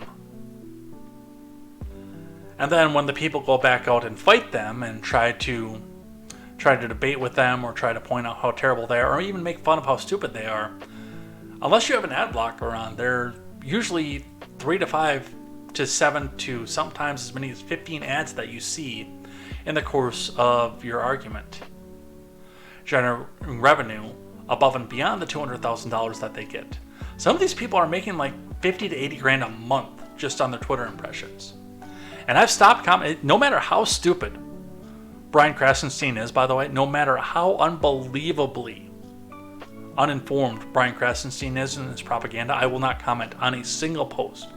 I will not repost, I will not comment on a single post because I know he's making 50 grand a month to be snarky and say things that are openly false on X. But too many people have these people blocked, which is a plummet in revenue for X.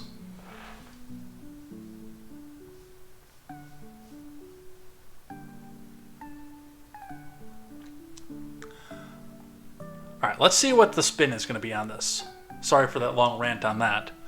Twitter, now X, to remove blocking feature. From Faria Masood.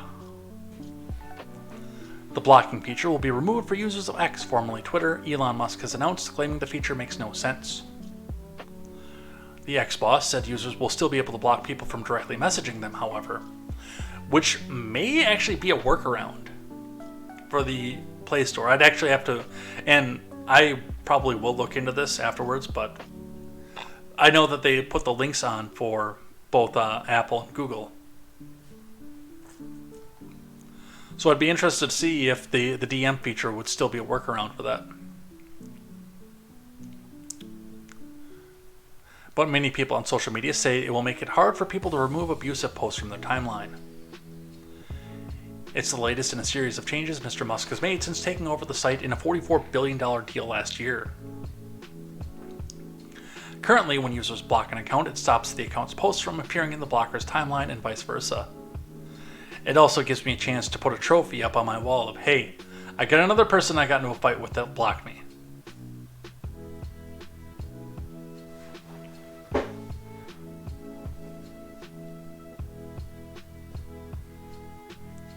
An account that is blocked can no longer send messages to the blocker, nor can it see or view their posts. Anybody who comes in, Jan Eric Jackstein, stay a while, you might learn something.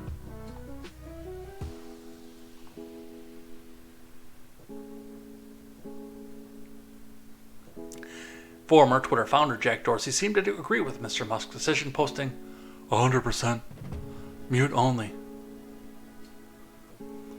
But there are concerns that muting an account will not be sufficient protection from cases of harassment, abuse, or stalking. The mute function currently only stops notifications about the account's posts. An account that is muted can still view the muter's posts and reply to them.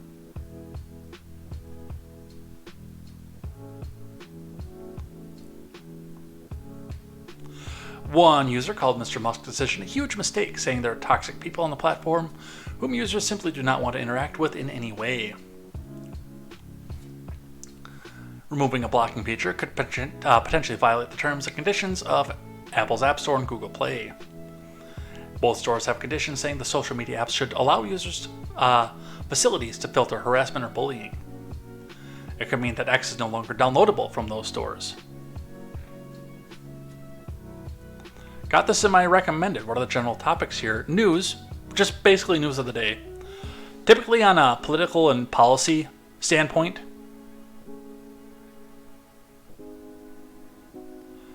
Because I want to be the news source from the common man for the common man.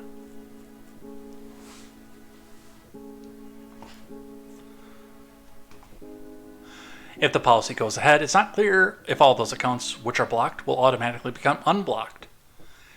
Well, I mean, if there's no block feature, then there's nothing in the code to keep them blocked. Users do, however, have the option to make their account private, hiding their tweets from the public and only allowing accepted followers to view their posts. I wonder if that would go away too. Elon, the richest man in the world, made a series of changes when he took over the social media site, including sacking the company's top executive team and introducing a charge for the site's blue tick or verification feature. So, that's what the BBC has to say about that. And yes, TNR telling us, yes, Twitter could be erased from the app stores if Elon really scraps the block feature.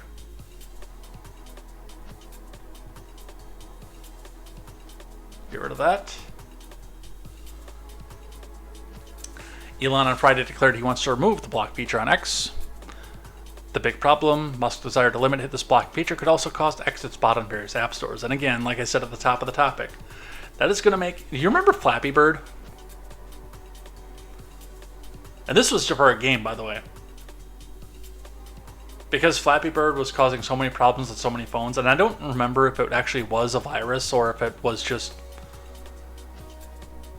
not being able to be handled by some of the lower model phones, but when Flappy Bird was removed from the app stores, if you had it on your phone, you could turn around and get big dollar for your phone if you turned around and sold it. Which would be weird because you wouldn't be able to get all your personal information off of it. So I don't know why the hell you would ever sell it at that point. Because they'll have your bank records and everything else that was stored in the cloud. But like, there were phones, and this was at the time when an average smartphone was still only $300 to $500. Not this $1,100 monstrosity that's sitting here sending us to Instagram while the computer is sending us to the other main channels.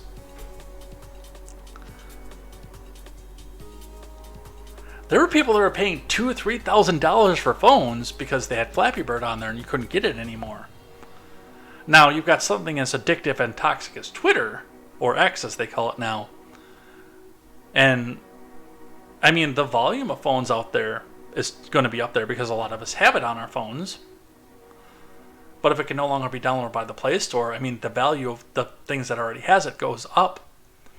Oddly enough, by the way, and I don't use InfoWars because I started to find them cringy at one point, but when I was first going into my news and media thing, I actually listened to InfoWars. I had the InfoWars app on my phone. And it transfers from phone to phone as I go. So I've had it. This is my fourth cell phone that's had it. But you can't get InfoWars in the Play Store anymore, in the Google Play Store, at all. And in spite of the fact, again, that I have never opened it, save for like 3 or 4 times when I first got it, it continues to go on every single phone. Because, hey, I can have it and you can't. Ha ha.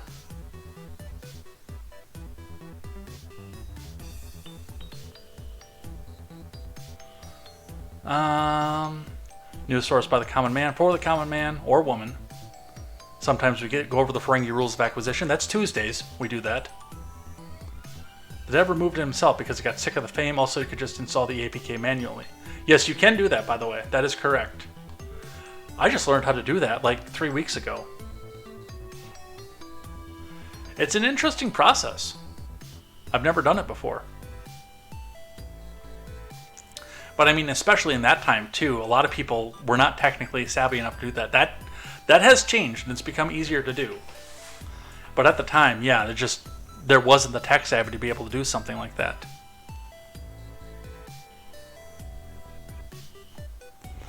All right, let's talk about the Orange Man.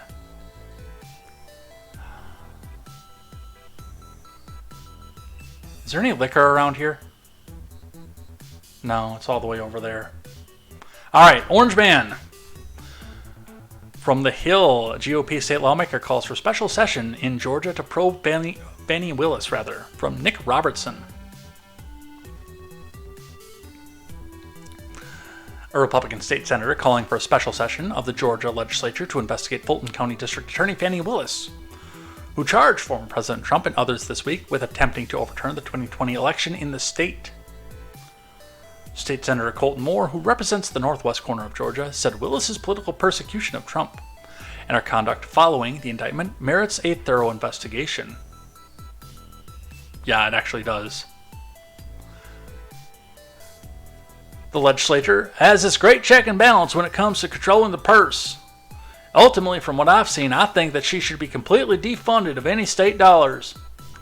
People in the northwest Georgia and Georgians all over don't want their tax dollars going to fund this type of political persecution, Moore told The Hill.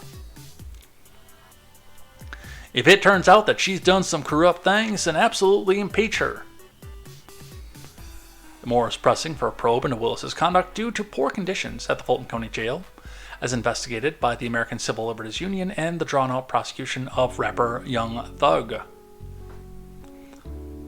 Marjorie Taylor Greene, because that's always an intelligent response, whose congressional district overlaps with Moore's, cheered on the special session effort. "Great job, Colton," she said on X, the social media platform formerly known as Twitter. "There must be something done to stop Biden's political henchmen like Fani Willis." A special legislative session would require an order from Brian Kemp or 3/5 of both the House and Senate to agree. Which, I mean, that would be interesting to see. And there are a lot of people who are saying that Georgia's become purple and even possibly the next blue state. And having been there numerous times, I don't live there obviously, but having been there numerous times, and for the most part while I'm there staying around the Atlanta area, I can see that. That makes sense to me, that it's purpling. But without Brian Kemp actually getting involved, seeing if there actually could be a pickup of 3/5 of both the House and Senate to agree to do it, would give a real idea as to where the political pulse in Georgia could be. And honestly, that could go either way right now.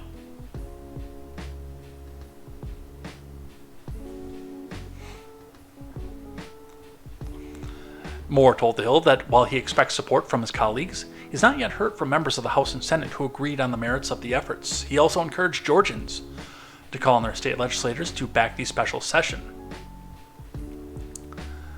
"I just encourage all Georgia citizens to stop talking and get to action. Call their legislators and encourage them to sign on to this special session and keep the momentum rolling," he said.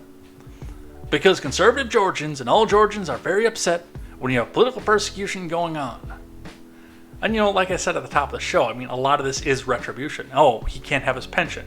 Oh, he can't have other services. Oh, this other politician can't have his pension. He can't have other services because he backed this politician. oh, we want to put this person in prison for 33 years, even though he wasn't even there. And hey, now let's find charges that we can find in our state code that are unpardonable by even the governor of the state on a state charge. So, and I want to see where the investigation goes. I've always said, and I've been consistent about this, even going back to the lock her up days.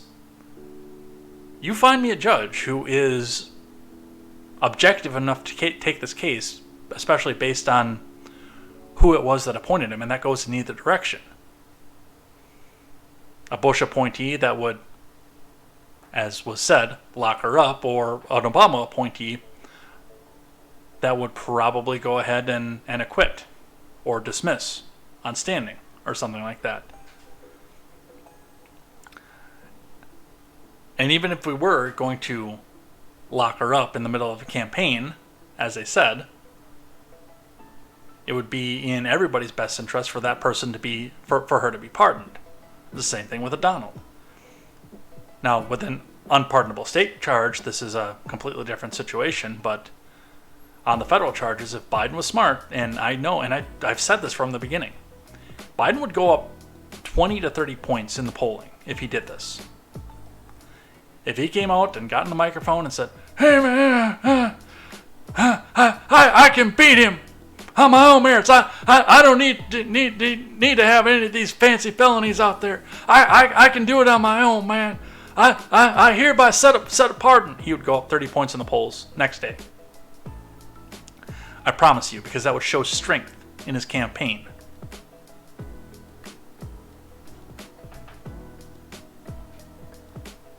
But he's not going to do that because he has no strength in his campaign.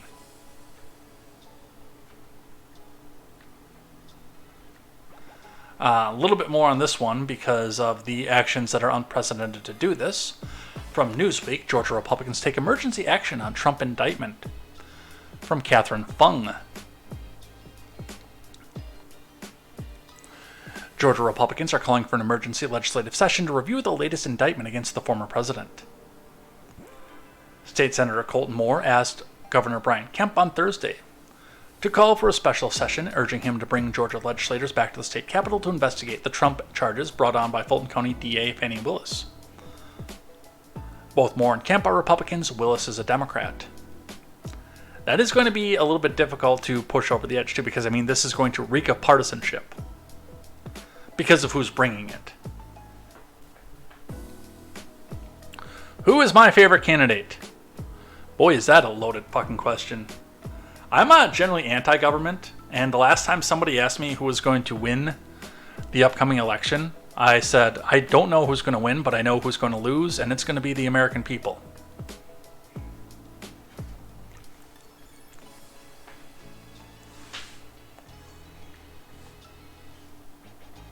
I can't back anybody that's on any ticket right now, because they all suck.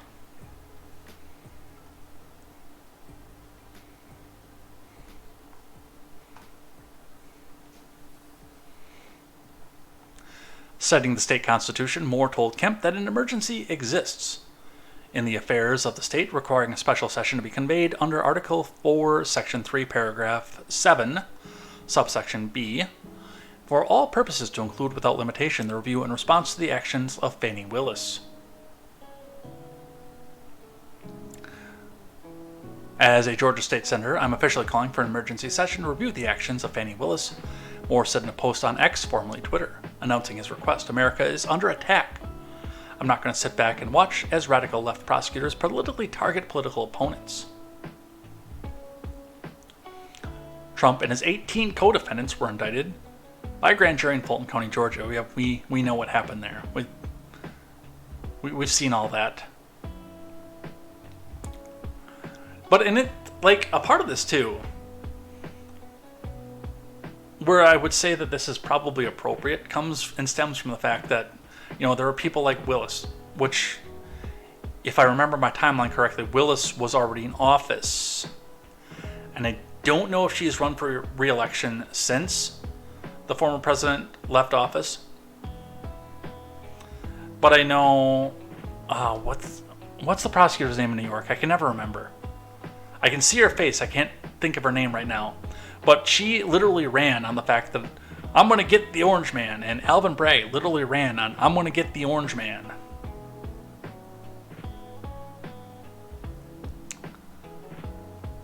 Why can't I think of her name? And I can always see her face, too. Letitia James, that's it. I kept thinking Kim Fox, but I know that's Chicago. Although Kim Fox was another one that ran on that. But yeah, Letitia James, whose campaign was, I am going to take down Trump. There's a corruption level of running on something like that. Are you actually going because you think that there's justice there, or are you fulfilling a campaign promise at that point?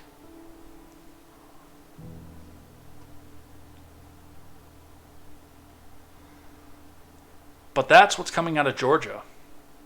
On the debates. Do I want the Orange Man to go to the debates? Yes, I do. Do I understand why he's doing this? Yes, I do, actually. I think that every position in government should be subject to a debate, especially if you're running against other people. And in order to get to those positions, you should have to debate. But there's nothing set in the RNC rules or federal law that says you have to. So there's a loophole and a workaround. What I think should happen does not constitute federal law.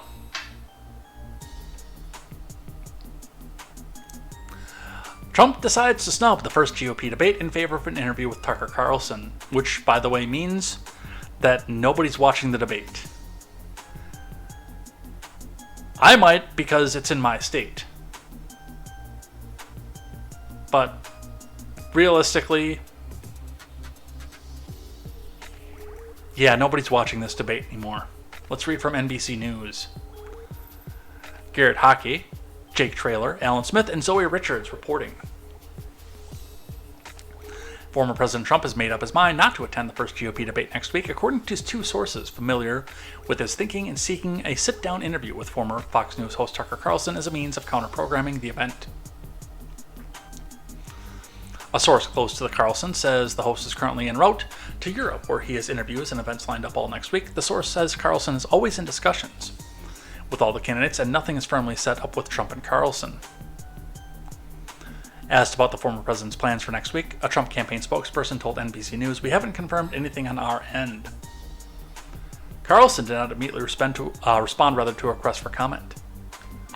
The New York Times, a former newspaper, first reported on Trump's plans to skip the debate for an interview with Carlson. Trump has been hinting that he might forego the Wednesday night debate with his 2024 rivals and was exploring options for counter-programming. People familiar with his deliberations told NBC News last month, which the RNC, in all their cringy glory, put the requirement in that if you want to participate in the debates, you have to come back and sign the pledge that you will vote for whoever the candidate is, no matter what. No matter who wins, no matter what. If you want to be on the debate stage, you will support that. That is a load of crap, by the way. That is what blind partisans do.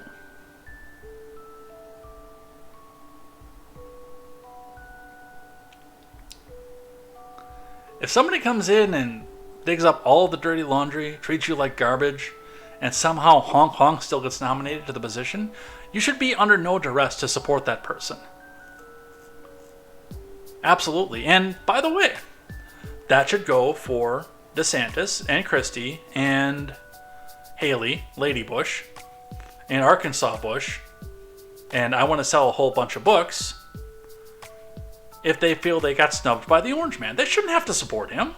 Why the hell should they? They clearly don't like him. I hate the contractual obligations that these things come out and do.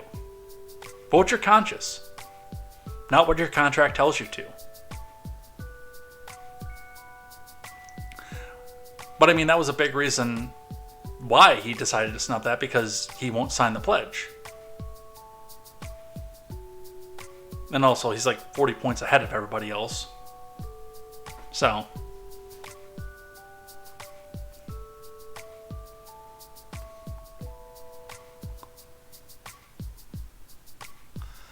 On the Hunter news. I might need another drink for this one. Oh wait, now I never got the first one. Hunter misdemeanor tax charges are dismissed. For now. From Tom Winter and DeRay Gregorian.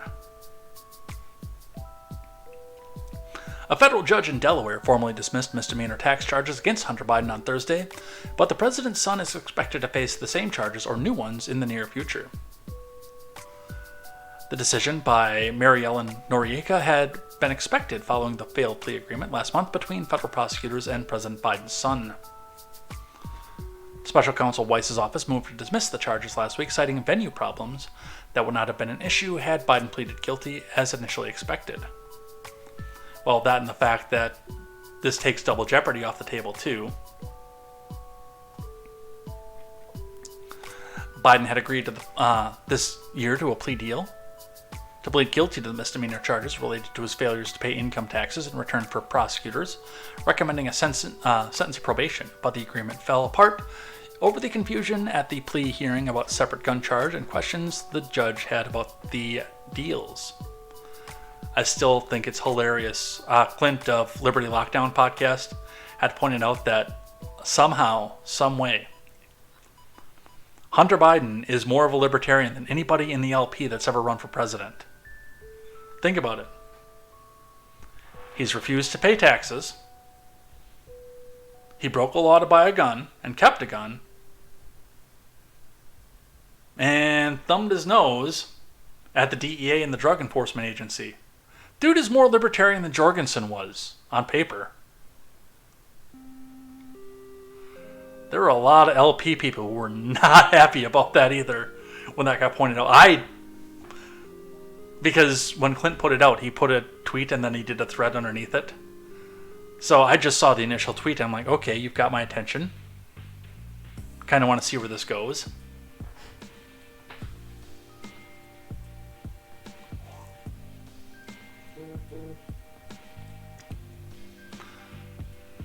Let's see.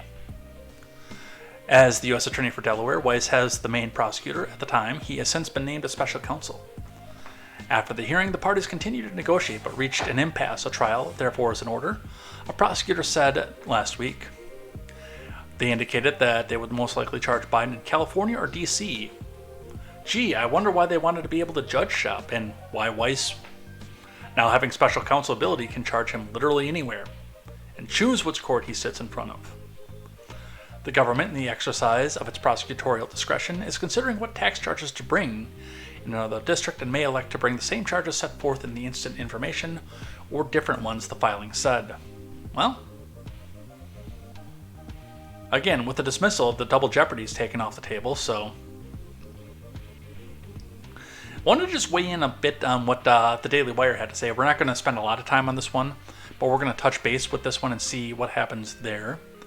From Tim Meads, here's why Hunter Biden's tax charges were dismissed Thursday evening. District Judge Mary Ellen Noriega dismissed 2 misdemeanor tax charges against Hunter on Thursday evening. However, the move came after newly appointed special counsel David Weiss asked Noriega to dismiss those charges stemming from Hunter's now defunct plea deal so that new charges could potentially be filed against President Biden's son in either California or D.C. I think a part of this is to make sure that this doesn't land in front of Noriega again.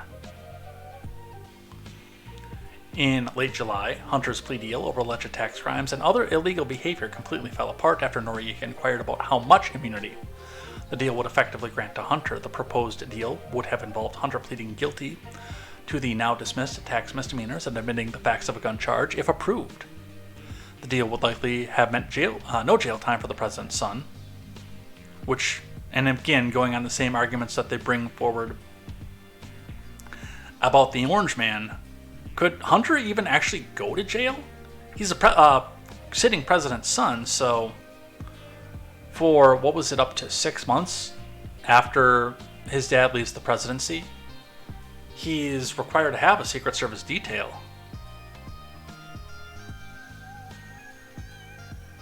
So could you even put him in prison? I don't think you could.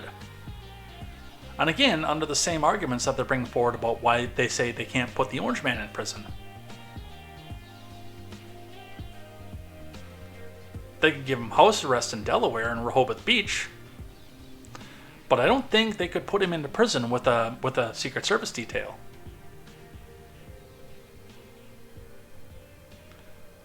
At least until 6 months after his father steps away from the presidency.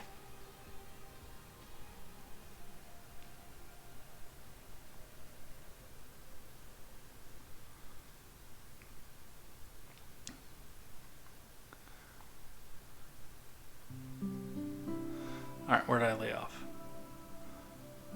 Block future legal action against Hunter, thus making it a de facto pardon. Noriega had put the plea deal on hold, leading Hunter to plead not guilty. In turn, the judge requested at the time that both federal prosecutors and Hunter's lawyers take the time to further hash out the details of a plea deal. Then last Friday, Merrick Garland appointed Weiss as a special counsel. By Tuesday, Weiss's team filed in court that the plea deal and diversion program, a part of it, were now withdrawn, and they never went into effect, meaning that none of the terms are binding on either party, CNN at the time reported. Hunter's attorneys agreed with Weiss' request that the two tax misdemeanors should be dismissed. According to CNN, Noriega approved the request from both parties on Thursday. Critics of the special counsel have argued that the new status of the case provides further protection for Hunter and his father and could prevent congressional testimony from key actors. For its part, the House Oversight Committee has pledged to follow the Biden family's money trail and interview witnesses to determine whether foreign actors targeted the Bidens. President Biden is compromised and corrupt, and our national security is threatened. We will also continue to work with the House committees on Judiciary and Ways and Means to root out misconduct at the Justice Department and hold bad actors, accountable for weaponizing the law enforcement powers. However, of course, if Hunter or Joe gets drug in front of the Ways and Means Committee or the Judiciary, any question that gets asked can be waved away not by the 5th, but as a, we can't comment on this, there's an ongoing investigation.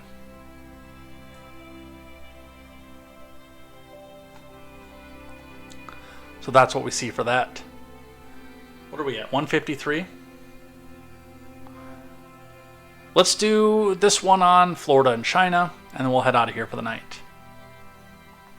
From the Associated Press, judge rules Florida law banning some Chinese property purchases can be enforced. I have no author given with this one. A new law that bans citizens of China and some other countries from purchasing property in large swaths of Florida can be enforced.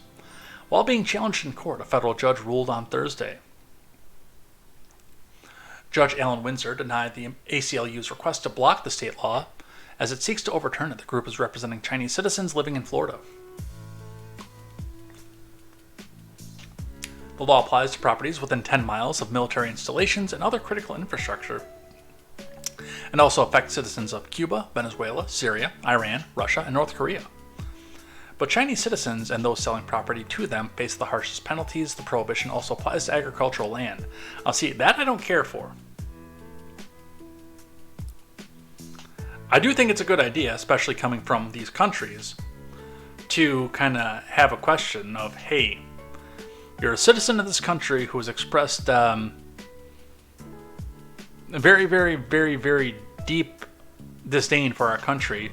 You're not an expat. You haven't renounced your citizenship for this country. Maybe we should have you look at this property not right by a military installation. But I don't like the fact that they're using differential enforcement for China other than outside of the other countries. If you're going to do it, it's equal protection the whole way across. It's the same for every country that's involved. That's basic law, constitutional law 101.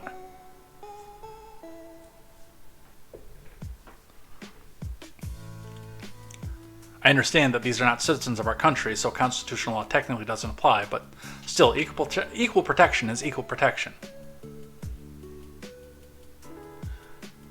The ACLU argued that the law discriminates against potential home buyers by nationality. The state argued the law isn't discriminatory because it addresses security issues posed by those nations. And that's all that they have for that. I thought they had more for that one. And of course, we have 12 of the GOP backing this one here from Politico. 12 Republican AGs back Florida in court challenges to Chinese land ownership law. From Bruce Ritchie. 12 Republican state attorneys general are asking a federal court to side with Florida in a legal challenge to a new state law barring land ownership by some Chinese people. And in a related development, an American Civil Liberties Union lawyer on Wednesday said his Chinese immigrant clients in a real estate firm that caters to Chinese people are already facing illegal discrimination under the new law.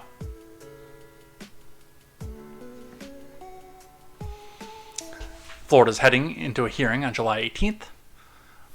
Wait, this is an old article. This is an old article. That's a month ago. Alright, just kidding. This is the preview of what happened with this. When I looked this up, they didn't give me a date stamp on this one.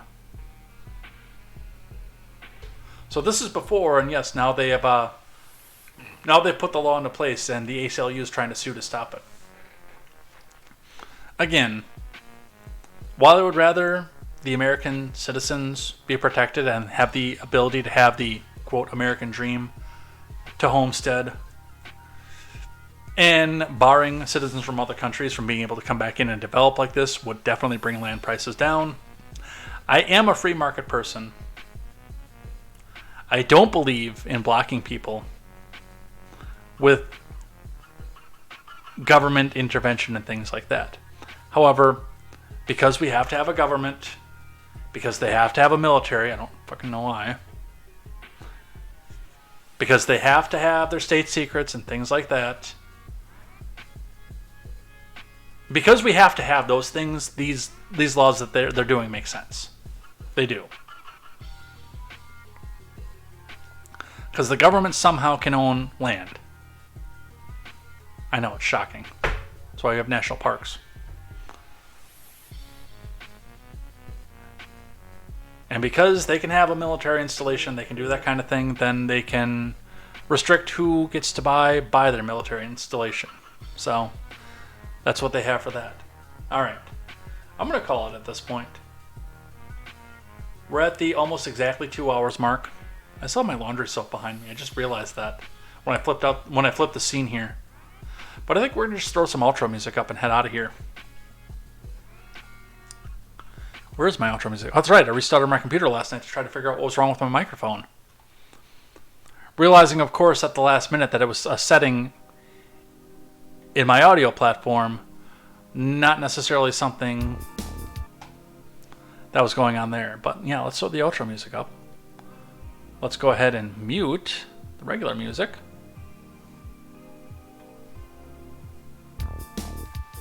Alright, and with that, we're done. We're out of here. Some new faces in here tonight, so I guess KTZed's advice kind of worked. I don't know. That's one thing you're probably going to see is stuff uploaded as a video now instead of just as the live stream replay. Which is weird, by the way, because YouTube used to favor the live streams over the video platform, but now they favor video over the live stream, so that's going to be something coming up here, and that's going to be something changing here. As of right now, have not decided if we're going to upload onto the audio platform last night's episode because of the technical difficulties that I did not even see, and again, nobody pointed out to me while we were live. Quest Fanning, Mogwai, I'm talking to you. But this episode tonight will definitely be up on the audio platform, so check out Contemporary with J. Edgar on Spotify. I'll be back here on Monday. No streams this weekend. I've got some plans going on with that, but I'll be back here on Monday to come back in and see what happens over the weekend. Catch up on this last swath of news that we weren't able to get to today. Talk about what's going on with most likely the Trump news, the Biden news, military news, what happened with the summit, and a host of other things here. So come back in and join me here. And as for tonight, call your friends, hug your family, get some food. It's Friday night. Have a drink. You probably don't all have to work in the morning like I do. But go have a drink, enjoy yourselves, play some bags, enjoy the summer, have a hike, go swimming, and we'll see you here on Monday for more news, more headlines, and more contemporary. And until then, I'm Jay Edgar, and this is Contemporary. Take care.